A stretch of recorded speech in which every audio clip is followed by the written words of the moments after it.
In this video, this is to help you with the no bus situation and then your Durango suddenly stalls and dies. Now, through countless forums, I have found out, and personal experience, I've worked on about 20 of these Dodge Durangos. And usually the common fail point with it randomly shutting off going down the road, and if you have the digital odometer and it says no bus, you have to be really quick to see it when the vehicle dies. Usually what it's caused by is the computer, which is right here. It has 3 connectors, and Dodge put it in such a lovely location that it gets engine heat.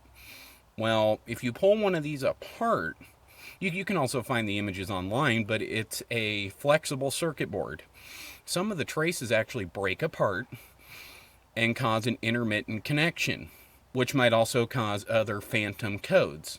As in this Durango has a phantom code with the crankshaft sensor. It's already been changed, but it still shows up. But it has not died or randomly stalled. I did change the computer and it did take away the code. Now, quick tip. If you're going to replace the computer, you do not have to go to the dealership to have it flashed over. You don't have to go to an auto parts store to get it flashed over or get a remanufactured computer. On these Durangos, as long as you get the same drivetrain, if you have the V6 and it's a 2-wheel drive, make sure you get a computer out of a 98 to 2001. It should work just fine. If you have a 318 and it's a 4-wheel drive, you cannot use a 5.9's computer. It does work in theory, it just doesn't work correctly. That's like taking a 5.9 computer in the RT and dropping it into a 318. It just won't work.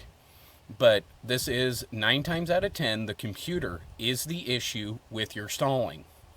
When it says no bus, when you've checked everything else out, just go to a wrecking yard, get a computer. They'll tell you there's no guarantee it'll work.